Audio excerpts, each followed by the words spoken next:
Hi. Good to have you back. This is the Currency Podcast. I'm a good speaker and very some a semblance. Um, I resemble a charismatic speaker in some respects, but not in all of them.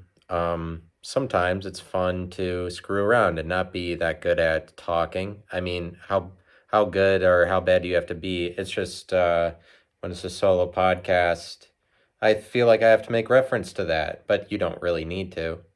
There's people that do that. I'm excited about the future, and I hope that you are too. I think that the world is headed to a good place overall. I think that humanity has a lot to be optimistic about, and I am talking just about humanity as a whole. As general as that might sound, that's as general as I'm making it. I'm saying that humanity has a good future, provided that certain whatever happens. Just kidding, I don't know. I hope I didn't turn too many people off when I make a episode about being vaccine hesitant and then sound callous toward the idea that everybody might die in the world from taking a vaccine. I apologize for that callousness. It might be honest. Maybe I am that callous. I don't know. I was just processing it, but do I regret mentioning that I listen to Alex Jones? Of course, anybody would. That's the point. But as I've explained on this podcast before, there are times where I get entranced by Alex Jones. He's just so alluring, that man. I guess. I mean, not really, but what I mean is that I can't really see outside of what he's saying, or I can't find where it's false. I think that that's the point of somebody who's like that far right wing.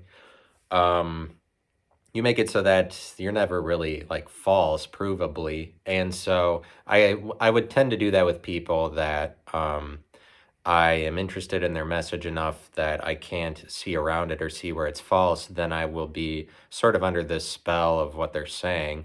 But I could do that with anybody. Not doesn't have to be a famous person. I do that with people that I know also, or friends that I have. And I feel like I try to be better friends with people that I don't see around what they're saying, or they're more confusing or undefinable to me. I try harder to be friends with those people. And those people, in some cases, become my best friends, or like my best friends probably are the ones, or the people I try to spend the most time with are people that I don't understand. But it's kind of like I try to be friends with people that are above my level of understanding. So, like, they wouldn't necessarily see me as one of their better friends. But I don't think that a best friend is really a thing, at least not for a person like me. I no longer aspire to that in life because I don't think that that is, I mean, it doesn't matter. I'm just saying, like, a best friend, that is maybe a myth, because it's more like you make friends with people for to make yourself better, or um and not it's not necessarily the case that the people you're making friends with are going to be on the same plane as you, like in terms of understanding. And so, like, being a best friend or whatever. I mean, overall, a friend is a little bit like, I don't think so much along the lines in terms of friends anymore, that um, a friend needs to be the title, because when you get into that territory, you're expecting out of your friends like obligations or something, like, you're my friend, or we go this far back, so you're my friend by title, and so you need to honor this many things. I think that a friend is more somebody who shows up void of obligations. Somebody who just shows up, that's your friend. Or you make your own decision to hang out with people. Um, my views on friendship have changed over the years, and let me be organic in my time here today, in my walk with myself, here in my in I'm following the footsteps of myself, as I do this now. I walk a mile in my own shoes. That's what I try to do here for this hour that I provide to you on a semi on a like bi-weekly basis, sometimes a weekly basis. Organic, that's a good thing to be. But I would like to mention, so people are friends and then they're not like, I guess for me, I try to be friends with people that I don't know as much, or I'm just more like, when I don't know what somebody is doing, then I'm more interested in that. I have a lot of questions and I'll keep asking them until I figure it out. So I get under the spell of Alex Jones from time to time, and then I have to get on here and say, what's going on with these vaccines? Like, I'm freaked out because he's spewing all that paranoia into my heart. And then I'm like, oh God, I feel suffocated or something. So I say it on here, and then usually after I talk about it, then I'm like, oh, I don't. Maybe I was being too extreme, and then I lose followers. Maybe I don't know. I mean, listeners, followers, listeners.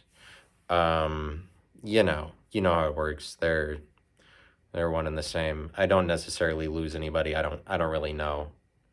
I don't know. Obviously, just when you get political, there's not you're gonna turn people off. And it is a political issue. Just say you're against vaccines or for them.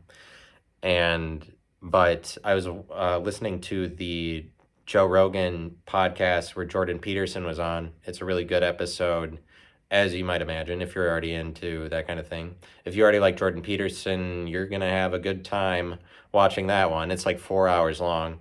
And Jordan Peterson is not unhealthy anymore, so he is fine with. I mean, like, he's good at talking the same way that he was before he went into whatever thing with his health. And so he has a lot of interesting things to say. He brought up this point that about Carl Jung, who it's like Jordan Peterson talks about Carl Jung a lot. Carl Jung is he's a guy that was alive at one point in time. He was this human guy, person. He was this man, and his name was Carl Jung, and he wrote some books. He was an author. He was this guy, and the thing is that he wrote enough books that the people figured out what his name was because of his notoriety, because he spread his name around, and then because of his fame, and then because people knew who he was. Now, other people continue to talk about him to this day. But he actually died, I don't really know, maybe in the 60s, but like he was already really old in the 50s. But he wrote a bunch of books. He's like probably the most well-known psychiatrist behind Sigmund Freud of that century, but he's influential to this day because he was basically a genius and people are still talking about his ideas. But Carl Jung, I guess, said that we are always dreaming, and then Jordan Peterson brought this up on the Joe Rogan podcast, that statement, and I am interested enough in that statement that I would want to talk about that idea for a while. But I've been thinking about, so I'll talk about that idea and what that, like, that we're always dreaming. That's an interesting concept. That's what Carl Jung believed. He's like, we're always dreaming even when we're awake. So it's like, you can kind of already see where that's true because people daydream and fantasize about things even when they're awake. But it's like, even when you enter into the regular world where you're not, people wouldn't describe that as that you're dreaming. You dream. I would say that there is some truth to that, but I don't know if it's true. It's just kind of like I could talk about that and think about it, process it, and work out the truth of that I find, because I think that that is true, but like it's also false. Like it's not all the way true, but like truth is relative. And I think oftentimes people are too dismissive of something that sounds crazy to call the entire thing false, where actually mostly everything is both true and false, and like depending on how open-minded you are is how much you're going to work out the possibility of something being true when most people consider it to be false already. But the idea that people are dreaming, it just is like it is kind of like that because people are on different planes all the time in the things that they're influenced by. But it's like we wouldn't consider that we're dreaming ever, because we wouldn't consider that we're dreaming in regular life when we're not sleeping, because there's such this hard divide that people make between unconscious and conscious, where you're like, people are like, oh, he went unconscious from when he was conscious before, or he or she went unconscious. Because there's this hard divide between, oh, you're sleeping or you're not. And maybe it shouldn't be looked at that way so much. You're sleeping or you're not, or you're dead. Like, it's the same thing.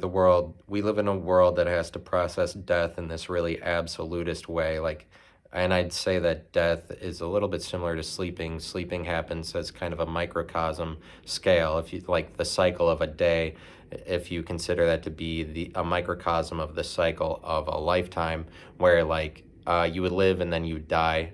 Maybe you are born again as something else. I don't happen to believe in heaven and hell, not the Christian one.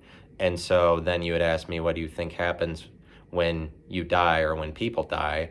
And definitely that's what you would ask me, certainly. I mean, I'm just compelling your speech, your responses to what I said. And so I'm not, but I'm, and what do I think happens when we die? I think, for one, death is not as absolute as we make it out to be, but like, we live in a world that obviously people die and we don't know the other side of it, so we have to process it in absolutes. And it's like, there are things that are more absolute, but like, I'd say that truth is relative and it is absolute. I tend to argue that truth is relative. That's because I learned a lot when I was young. The truth is absolute, and I find that to be false. I mean, I find it's just that when you're supposed to process truth to be absolute, you don't get to consider relative truth, but like, it's really like you should consider both of them. And so because I was deprived of relative truth, I kind of tend to yell relative truth as much as I can, because like, I don't know, like, because the truth of it is also very true. It's kind of like a subjective objective thing, relative truth versus absolute truth. Like, there is absolute truth. It happens where I myself I fulfill every action that I do in the world that anybody would see. I did all of it. That's absolute. That's like 100%. And so there's truth to that happens in the world. I do all of the actions that I do, and also all of the knowledge that is specific to me, the way that I've come to understand definitions based on my set of data specific to my pathway through life. That's an absolute set of knowledge that's specific to me. But it's like, it's kind of hard to describe, because people be like, isn't that subjective, or isn't it subjective, the things that you think? I'd say that knowledge is like, there are subsets of knowledge. Like, knowledge is everything. You can have knowledge of South Africa, like you could have knowledge of African geography, you could have knowledge of Native American tribes, you could have knowledge of the like Canadian legal system, you could have knowledge of 1984, the book, you could have knowledge of bass fishing. There are so many knowledges. They're all subsets, and they're sets or subsets. You could describe them like any body of knowledge. There's so many different knowledges, but also humans are that too. Any one human is also a knowledge, the same way bass fishing is a set of knowledge. The set of knowledge that a person has is a similar thing, and you would describe them as a knowledge, and I would say that to them, or like within themselves, that is absolute. But absolute versus relative depends on what category you're comparing it all, like what perspective you have. If you're viewing the entire world and then you have that perspective, then you have to compare the different truths that different people offer, and then in that case you have something like relativity, where people have different frequencies that they offer, they're a different character, their position is different relative to each other. If you're looking at a big enough perspective, you have to do comparison. But like, if it's not like that, or like, but then if you take that same category, just the world, then you're looking at something that's more absolute, because only all the knowledge that happens in the world is fulfilled within the world, or like the world is carrying out all of all of those. Oh, oh, it paused. My recording paused because I clicked it and now it paused. So I have to start over, but my recording on my YouTube is still going. And now I'm going to explain it when I start it again. Oh my. And now it's screwing up. Alright. Well, do it live! You just want me to be as angry as Bill O'Reilly because you know I'm right wing. You know I'm right wing, so I'm just gonna get pissed like Bill O'Reilly if something goes wrong. For you, just if for people not watching the YouTube telecast, I accidentally paused my I paused my audio. Now I'm continuing, and now I have the opportunity to get angry like Bill O'Reilly. And like something goes wrong, everything has to be in control. It's just that like Bill O'Reilly, right wing kind of speech, those people, or like Rush Limbaugh, they get into this territory where they act like monkeys, like primitivity.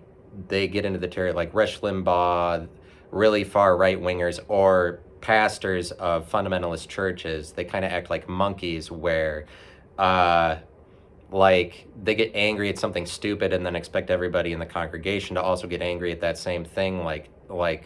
Um, not that that's monkey behavior. It's kind of hard to describe why this is like monkey-ish, but what I'm talking about is the kind of anger that arises in a person when they are suppressing anger or suppressing their ability to be primitive, which happens in fundamentalist churches when the focus isn't really on the physical or your body, or that you have primitive instincts or act like a monkey, and you don't believe in evolution, so you don't get to honor or acknowledge that you've come from monkeys or anything like that.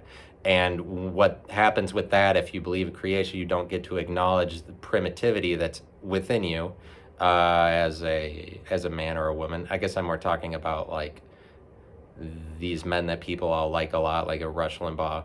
They get really angry, and a lot of that is just like, where does the anger come from? They all, like a lot of right wingers have that consistent theme that they would be really angry about whatever at the end of the day. And then when Bill O'Reilly is like, well, do it live, then that's everybody's proof that like, ah ha ha, we knew that you're an angry guy, or like there finally cracks in your persona. Not that we needed to see him get angry, didn't recognize cracks in his persona or whatever. But like it's suppressed being able to acknowledge your primitivity or something, and then it kind of like those people like Rush Limbaugh get angry on the mic, or like rally people up, and it's just a lot of like ooh ooh ooh ooh ooh, like monkeys do. I'm sorry for my impression of a monkey wasn't that great. Sorry that wasn't good. Didn't go as far as to be more convincing as a monkey. But like this is something that I get into in my life too. I get angry in the same way as these right wingers, and I'm like a right winger a little bit. And I feel like some of it is this. That's how I make that connection, or why I'm able to say that, because I see that in myself. I feel like I aspire to be a monkey or something like that. And what I mean is that, like, it's like for right wing radio hosts, they might be defined by monkey because they could never rise above it, because they're like they're not seeing that would be part of your origin story at all, or they wouldn't be able to recognize that. Too much belief in your own imagination, which you would do more with the Christian church, like belief in your own imagination, your mental rather than the physical things, will lead you to be angry and ignore physical instincts, sexuality, like sexual frustration. But it stems from like you not being able to recognize your primitivity. I'm saying that's kind of like being defined by, like if you're not able to recognize you're a monkey, then you're always going to be defined by it. You're never going to rise above it. But that's like, I talk a lot about Joe Rogan. Joe Rogan's one of his things is that he's just a monkey, but he's making a point that he's kind of risen above acknowledging that, so he doesn't have to deal with the pitfalls that come with that. Or like what I'm saying is that it is important to acknowledge primitivity, that there are things that you would do that you can't control, because, and not just like physical instincts or sexuality, but um anything, impulses, ways that you think, ways that you do things. Like that's half of life, basically, is the part of you that you can't control, or that, because if you have to admit that there's all this about yourself that you can't control, then you admit that you're relying on other people to tell you where you're going wrong, which is, I would argue, like half of the story. Is like other people see you,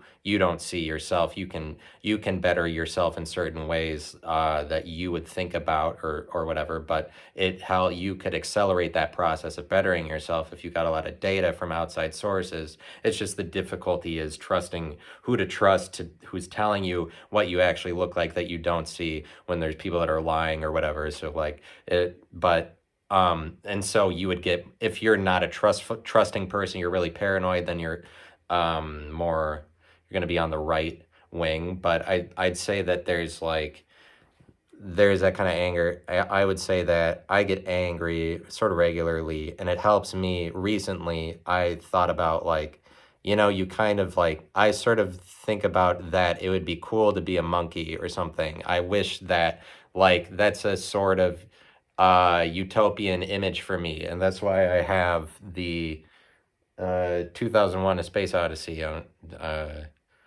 thing, portrait, or whatever, this like movie case in my YouTube videos, is because the beginning 40 minutes of the movie is just monkeys that are, it's like describing the origins of man, if you're willing to believe in evolution. I know probably my audience skews Christian, so maybe you wouldn't be that excited about this topic or what I'm talking about, or be interested in it, but whatever, I don't really know.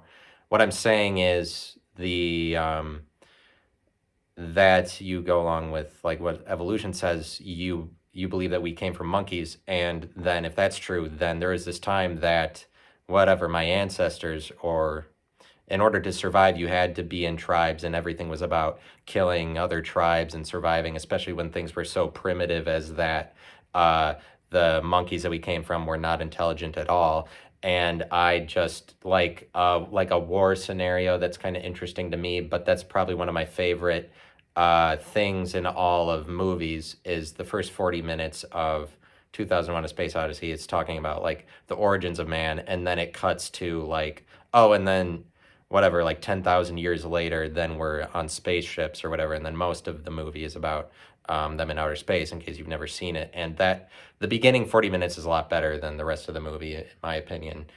Because I like the idea of, you would have had to band together with your friends to like do everything. I feel like that would give you a major sense of purpose if everything was really that much about survival. And like, if I'm not going to admit that that's something that I like to do, or like that sounds fun, or that's part of me to be a monkey. And then if I don't admit that, or like say that I am a monkey, or that I come from that, then I'm always defined by that. And I think, in my opinion, what results is a lot of anger for suppressed, whatever, like a lot of anger for suppressed emotions that would go along with thinking that everything is just takes place in your imagination. You could better yourself through thinking your way there. That sucks, and it's just causes you to be a less trusting person if you think that you can perfect yourself through, you imagine your way there. But like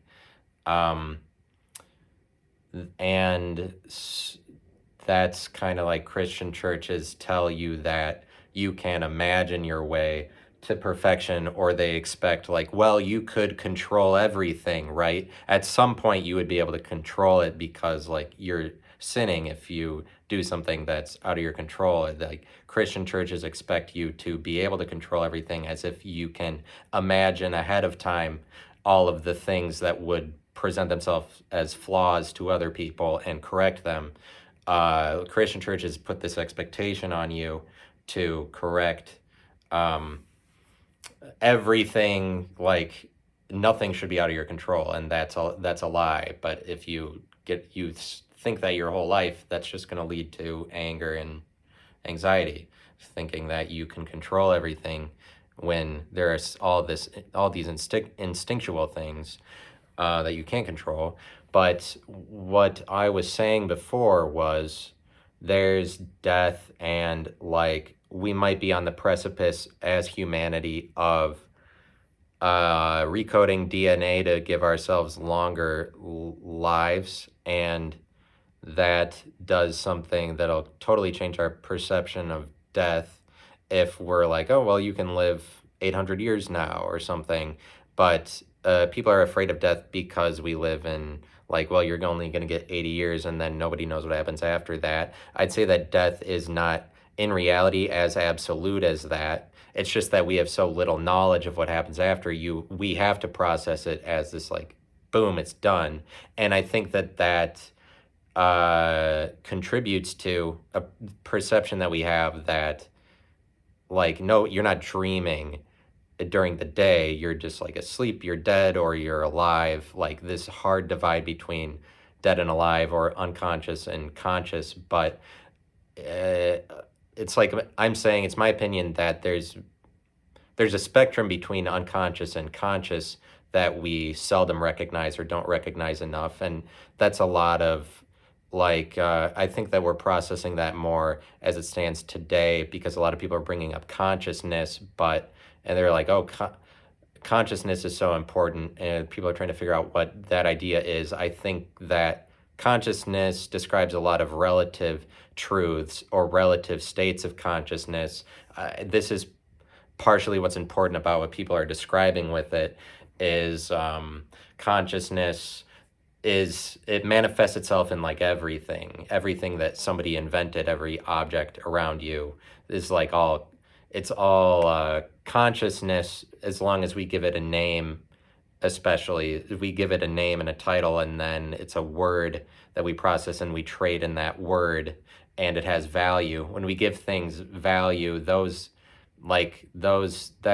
contributes to consciousness. Like, in my opinion, consciousness is all of the layers of inventions that we have put ourselves through, and put ourselves through the context of, and that have changed us as a result. Like, somebody invented guitars and now we live in a guitar playing world. That's a new context that adds to the entire melting pot of context that the whole world is containing. But it's like a new layer. That's a new layer of consciousness, a way of describing things, of living your life. But it's like consciousness is, I'm saying, is what you would normally describe as unnatural versus natural. Like, we would deem it to be unnatural when people invented McDonald's, because that's just like this product, this way of doing money that is unnatural, versus like killing the wildebeest on your own.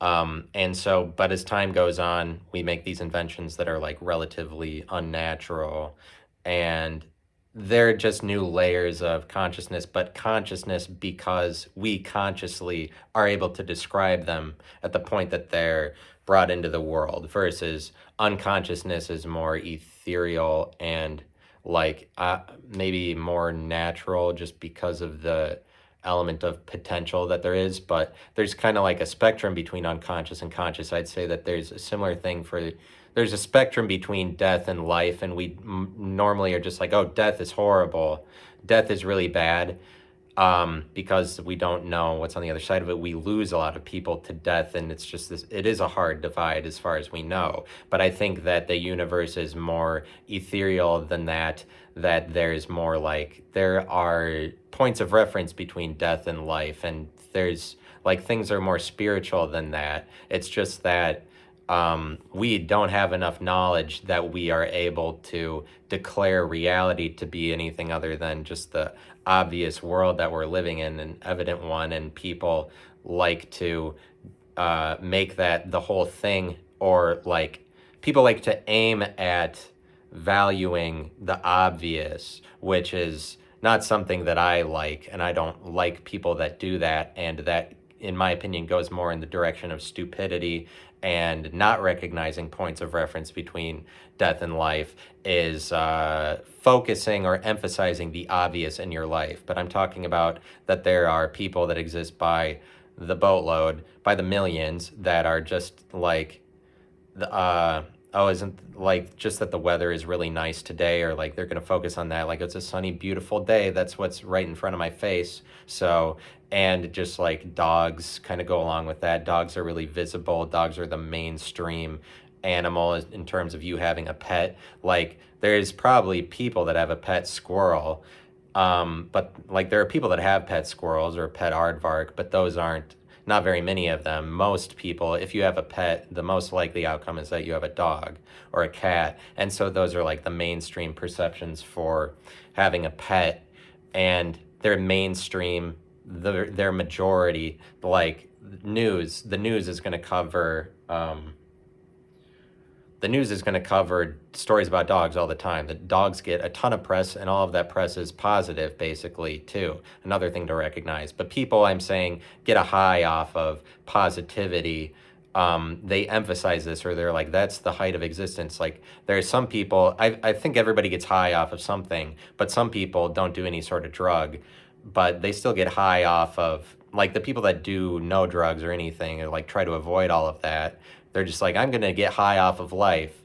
They get high off of obvious things, or like emphasizing, just like walking your dog, or saying, I love dogs, or I love positivity and good vibes, and we love love and hate, and obvious things like that, like evident shit. Some people get high off of that because of, like, and what I'm saying is just being part of the majority is what people like to get high. There's lots of people that are part of the majority already. Lots of people just get high off of, I'm part of the majority opinion. Like everyone likes dogs the most out of every animal. And so I get one, or love them, obviously, visibly on the surface. Like, I love dogs. And that's what people say about them. Like dogs is this superficial way of doing things, and kind of makes things more stupid when you have one.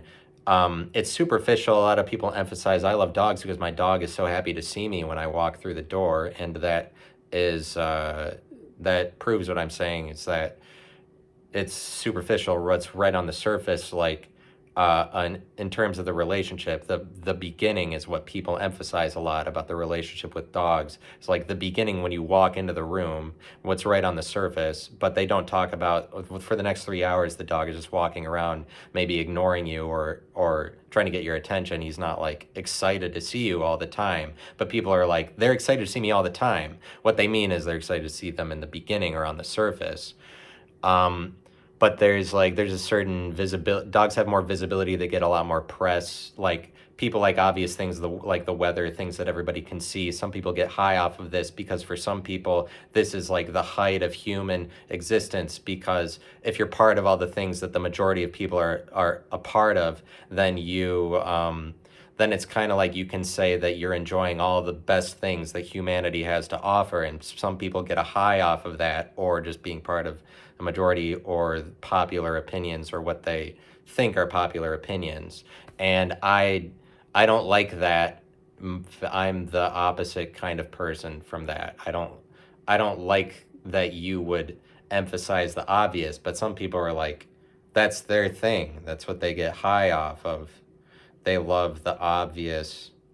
But, and that's majority is the problem. And so then it's kind of hard to get a word in edgewise for peripheral groups. But that's the whole thing, is that if you really have a good artistic message, like, it'll bring something that's on the periphery into the open, so that then all the followers can then like it. I mean, like the people that are just natural followers, this is probably most of the people in the world, and a lot of those people don't have anything better to do or create their own original things. And so what they get high off of is popular opinion.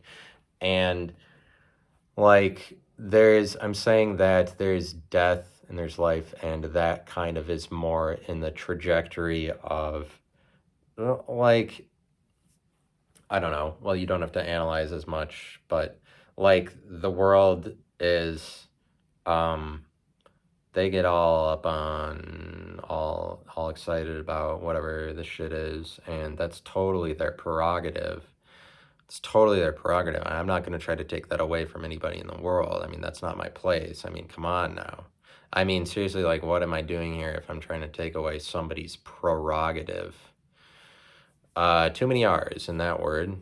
Too many R's. Prerogative. Only two, but still one Probably one too many R's. Um, certainly. But the world is afraid of death in the way that it is absolute. It takes people away from us. And they're so afraid of it that they're like, oh, you can't say that you're going to kill yourself or anything. But really, death is more relative than that. Like you describing you kill yourself, that can refer to your past self, because really um, you're a new person all the time, and then you engage in a new activity, then you become a slightly different person. You start doing something that you've never done before, then you are putting yourself through a new context, you're changing, you're becoming a new person. Often that, like, people don't have uh, endless capacity, so you actually, a lot of times, to do something new, have to get rid of something old. But kind of like a person is a continuing process, continuing sculpture that gets sculpted. I mean, things continue to change for you as you send yourself through new contexts, but in some senses, a person exists just as the collection of all of the contexts that they're sending themselves through. Like, you're sort of dependent on the context as much as you're dependent on yourself within the context. But I think we tend to say that maybe you could do it all on your own, or kind of ignore all the context being who you are, or being an important part of you. But I'm saying that, like, people move through time, they live for a long time, and as they're living, they encounter new things, they're under the influence of new things, um, and those new things influence them. But you can go into a new territory, or create a new layer of strata that you are consistent through as a person. So it's like, imagine yourself to be a beam that goes vertical through a number of layers of horizontal strata. Those layers of strata I'm describing as the context. So it's like you might go to the spa consistently, and so that's a new thing that you do. Like, it doesn't have to be this major activity like you play hockey or something. It can be that, it can be anything, or you start playing the piano. You do a new activity, you become a new person. Oftentimes that involves letting go of something, but it's like all of these contexts are surrounding you all the time. They're in some senses calling out to you, because any one of those activities would want to attract the most people. It's wasn't created to attract the most people, but it sort of was. Like, whoever made spas was like, this function is important. Hopefully it's so important that everybody does it, but most functions don't gain ubiquity. Most functions aren't for everybody. Something like the iPhone gets created and it happens to just apply to everybody, like it's that good of an invention, or it's that far ahead of its time that everybody would need an iPhone, or like it's that much better than what we had before that everybody's like immediately doing that, is because of the rate of information, or the rate of information that you get is much more accelerated than any other thing that we had before. And like people, and it's necessary for people for some reason, but like the iPhone. But that's the iPhone as a context is kind of something that almost the entire world is sending themselves through. And I know that in more impoverished countries, there's a lot lower rate probably of people having smartphones, but the rate, like, it kind of increases all the time across the world. It's almost like, but if you just look at America, the scope of that, like, everybody is part of this same context that is the iPhone. And you can be that for other people. You can be a context, like you're both a context and a text.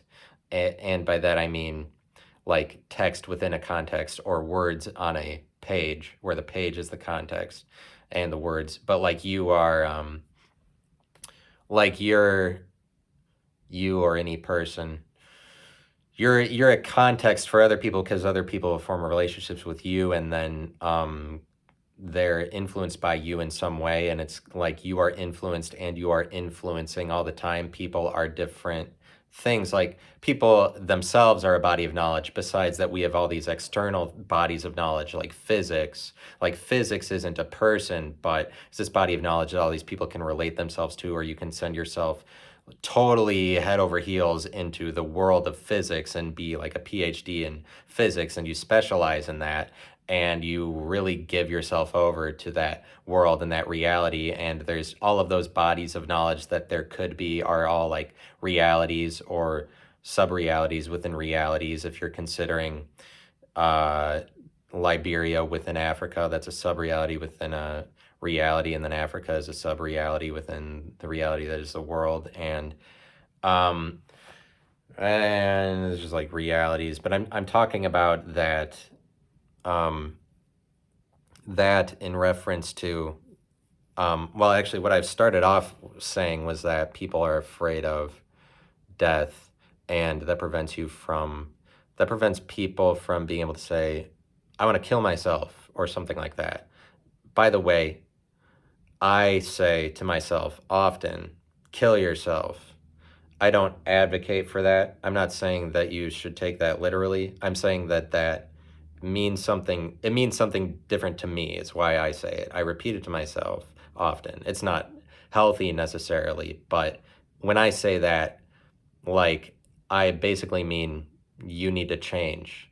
But I'm not saying it to anything directly. I just kind of blurt it out sometimes. So it's not necessarily healthy, but the world is going to be like, oh, you're a crazy person, then you have problems. You're not allowed to process death in any level besides absolutist way where you're supposed to be afraid of it. So it's like the world tries to prevent people from bringing points of reference between death and life more out into the open by recognizing that death is temporal or temporary and happens momentarily as you change, as you become a new person, adding a new context onto yourself and then discarding some old context because you're probably getting rid of something in order to move forward as something else. But you're like, if you start going to the spa and you had never done that before, and then you do that frequently enough, then that kind of becomes a new category of things that you're doing, a new area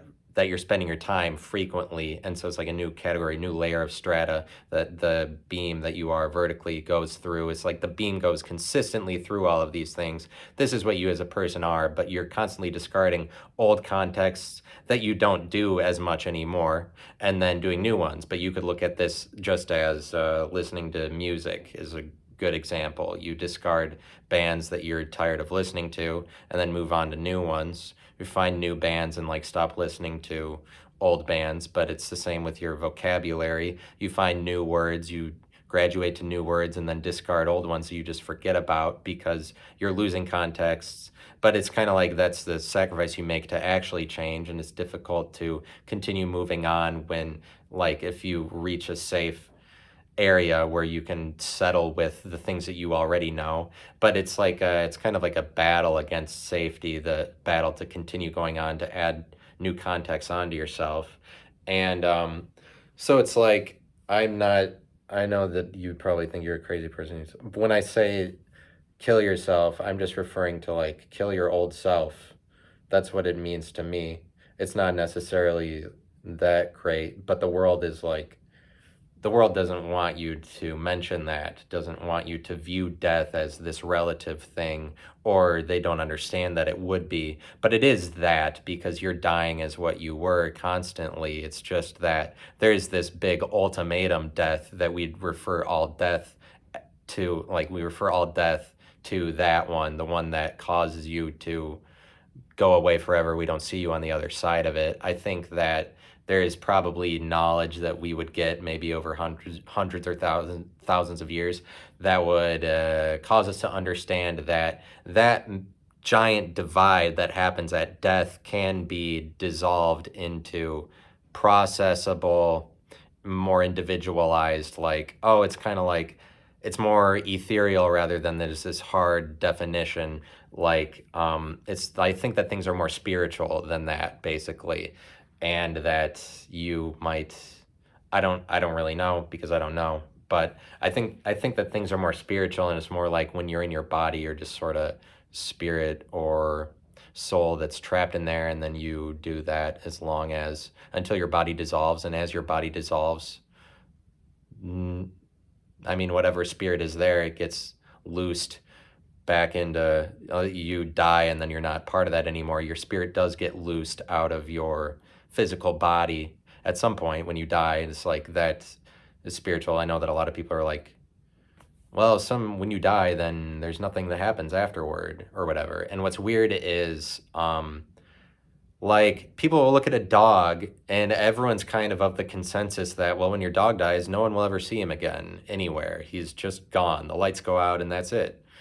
But a person is the opposite for a lot of people. Like a person, obviously, then they go somewhere, like, then the lights are still on, as if people are so much different from dogs. It's kind of disrespectful to dogs or something.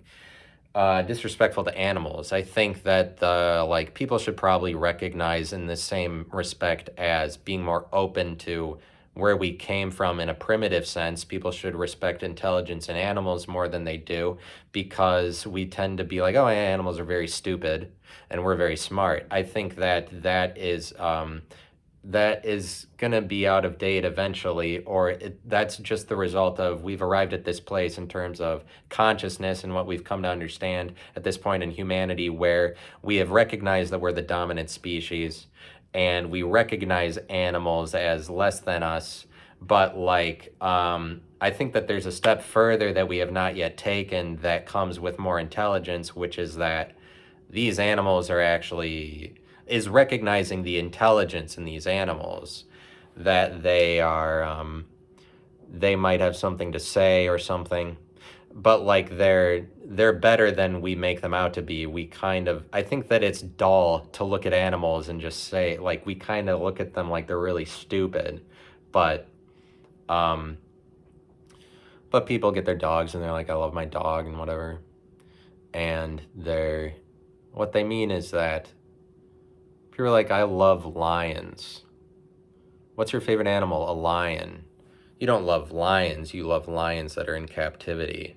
It's the same with a dog, because it defeats the purpose of the animal, the kind of animal that it is, the dog, when you just force it to live the same life as yourself. As a pet, you keep it in captivity its whole life, like the same way that you are. You force it to live a human life. That defeats the purpose of whatever is significant about this animal. But that's what people love.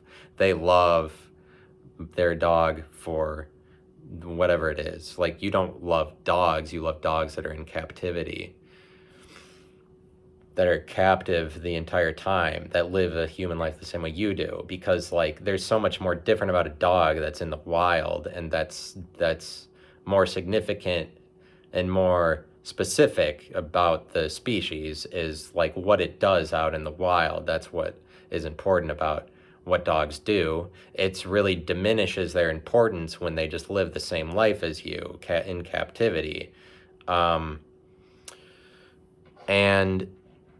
what I'm saying is that all of those contexts that you put yourself through are dreams.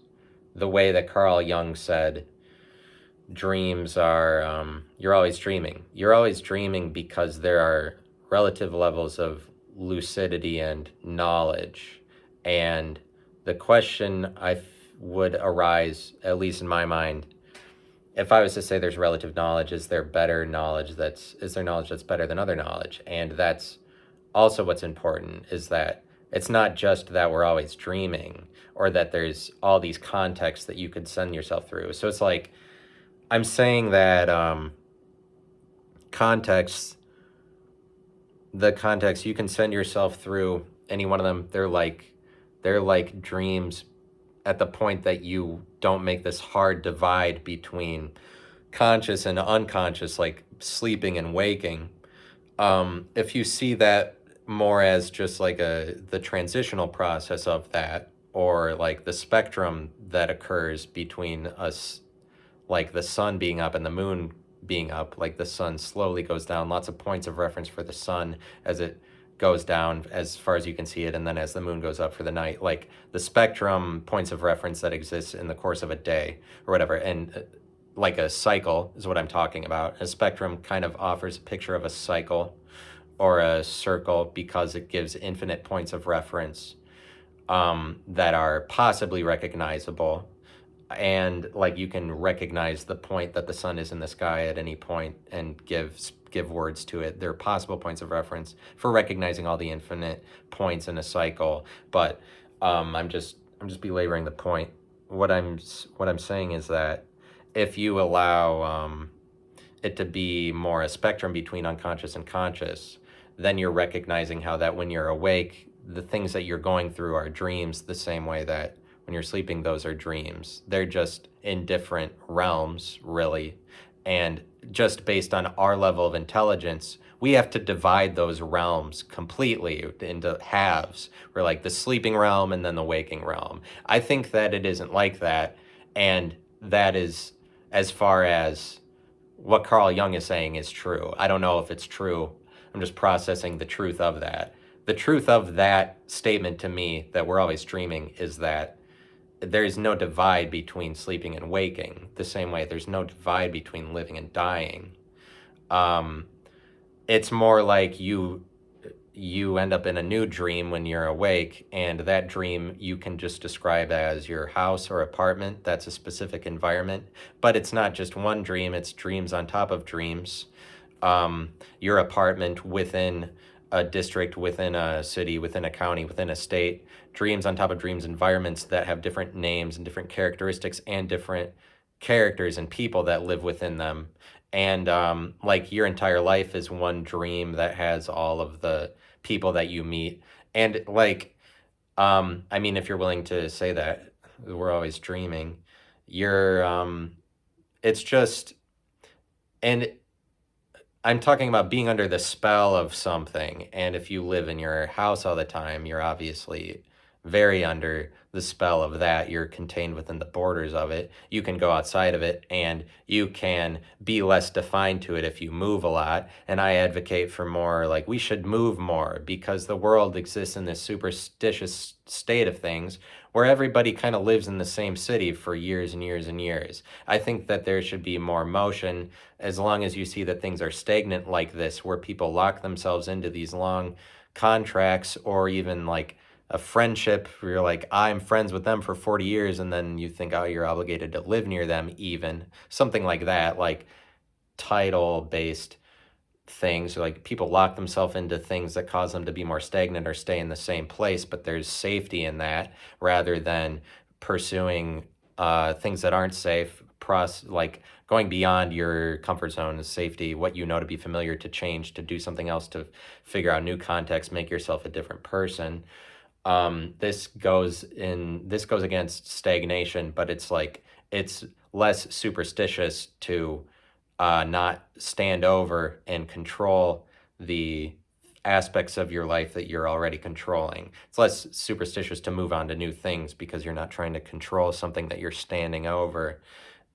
But I'm saying that the contexts are, it's just, there's spells that people get under. It's not, it can be a day, it can be in a day, it can be in a year. Like, it can be for the individual, it can be for an entire culture or an entire country, or an entire world, the spell that people are under. But I'm saying a spell is a way of thinking or an ideology, such as the specific ideology or specific knowledge presented by Alex Jones. And there's lots of people that get under the spell of that. And as long as he lasts, which is like years and years, probably like 3 decades now, that's a relatively longer lasting message that people can be entranced by than something that's just presented to you in a day, like something presented on the local news, or like any movement. But religions are probably the biggest ones of these ideas, a thing that you're under the spell of, and they last for centuries. But it's just like humanity is under the weight of that perception, and it's like,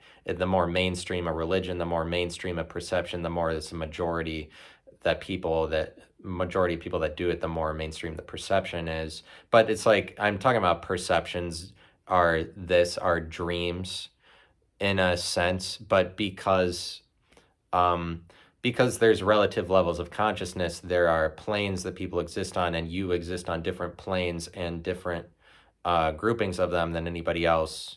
Like, just the one house that you live in versus everybody else lives in a different house, that's a plane that you exist on that nobody else does.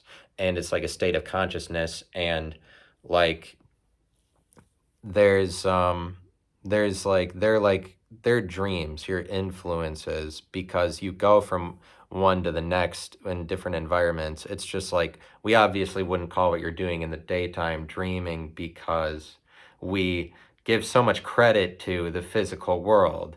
We give so much credit to, there's standardized imagination. There's standardized reality. Reality is standard. It goes like this.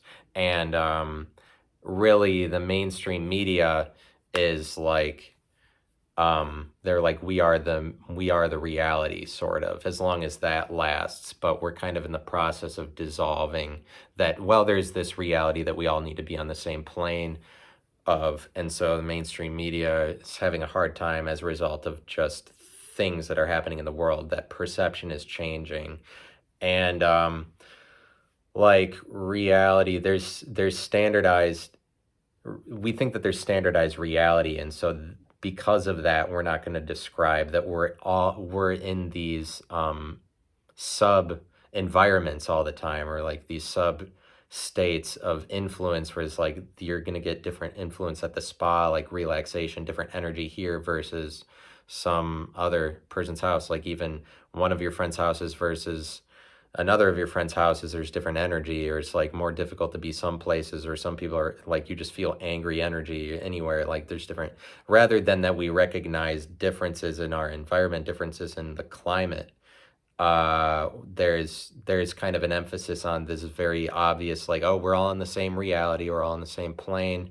And because of that, we tend to say everybody that doesn't agree with the majority, or we get closer to saying you don't agree with the majority, or you're saying crazy things, then you're like a lunatic, or you're not, because you're not trying to conform to standards or the standard. But it's like because we have not gained, in my opinion, as humanity, a lot of knowledge at this point. We live relatively stupid. What goes along with that is the low resolution view of just the entire world, as we are all in one world. And it's more like you should understand the derivatives that exist within the realities, the sub realities.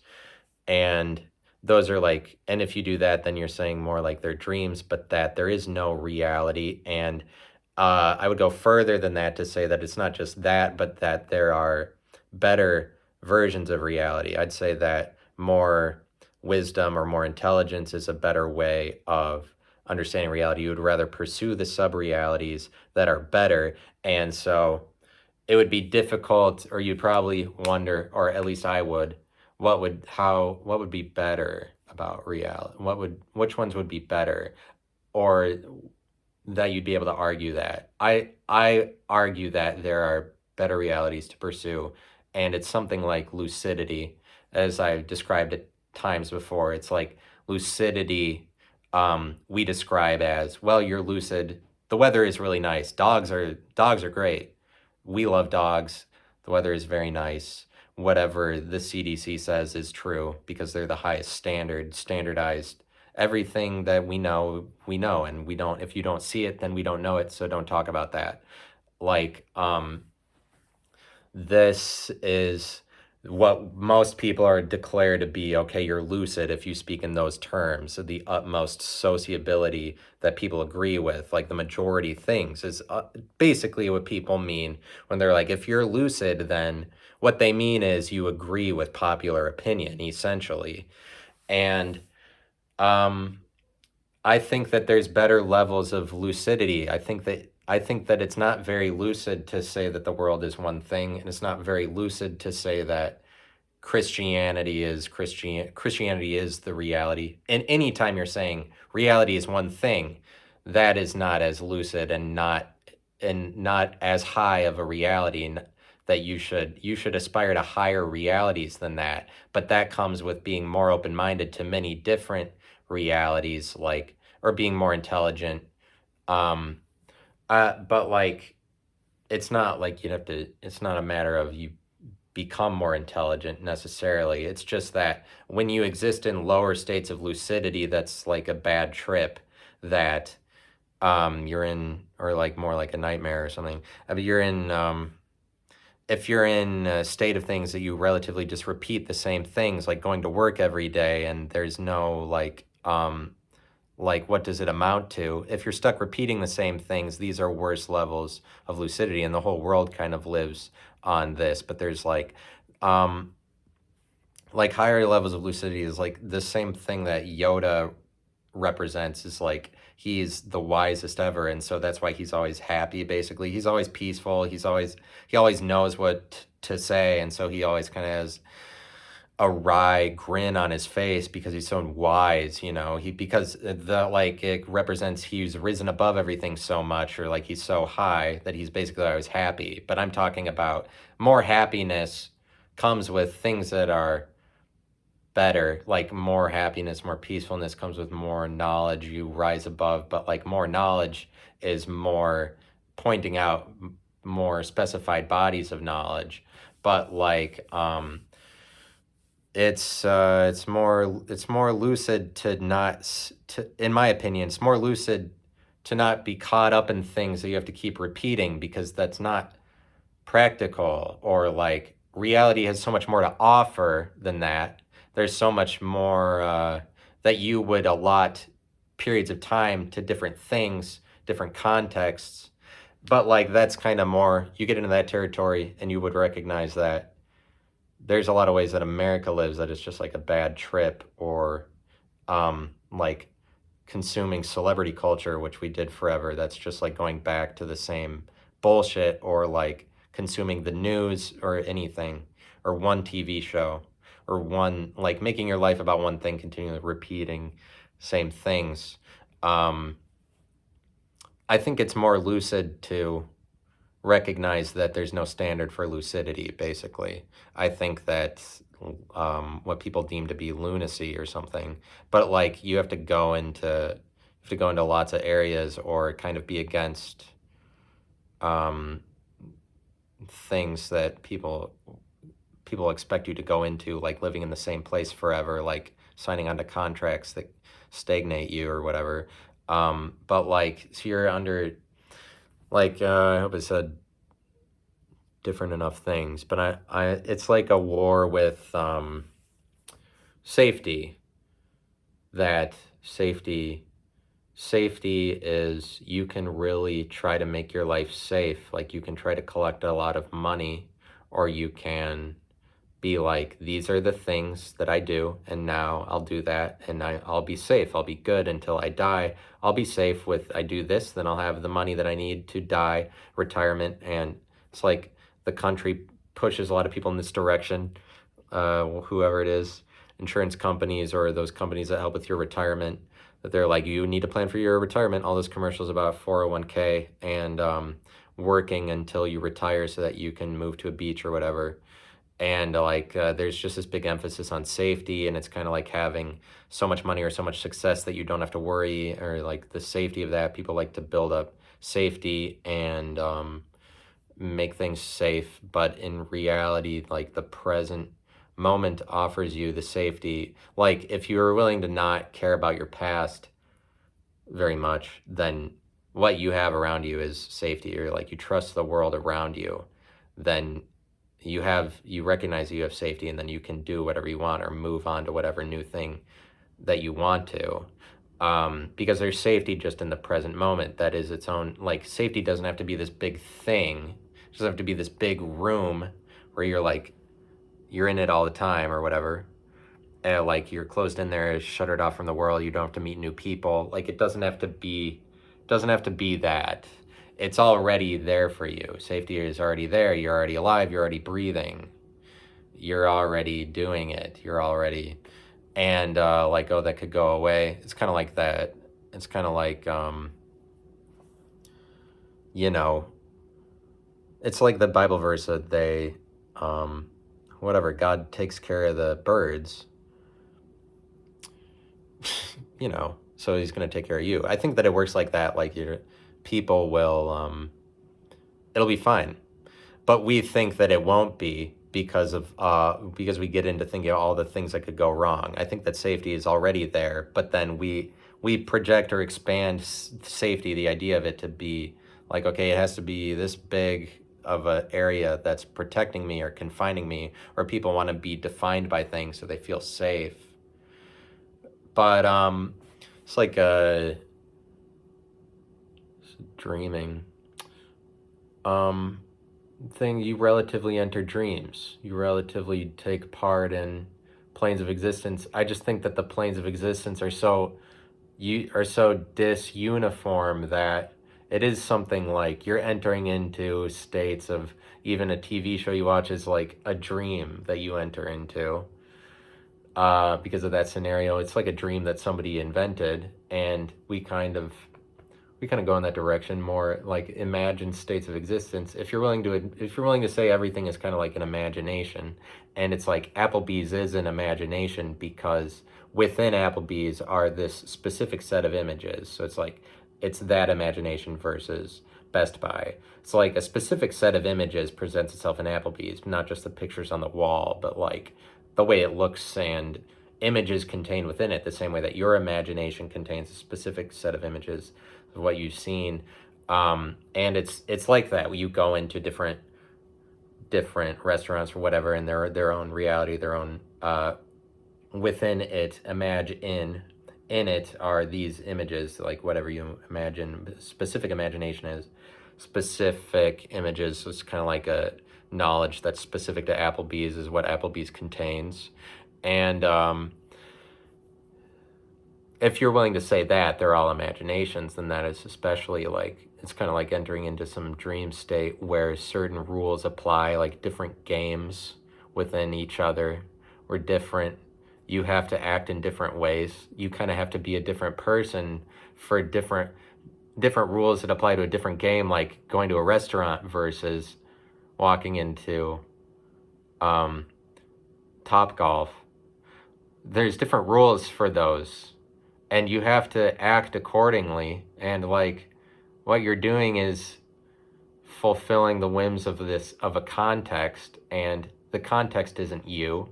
It's out of your control, and it's a little bit dreamlike. If you're willing to acknowledge that the borders for things, like the borders that section off a restaurant, are kind of like, I mean, they're more imagined. They're like, there's borders within reality. They're points of reference. They're different ones. But thanks for listening to that. And make sure you believe every word. I wonder what I was even talking about, or if I could consolidate that to a word or something. All right. Goodbye.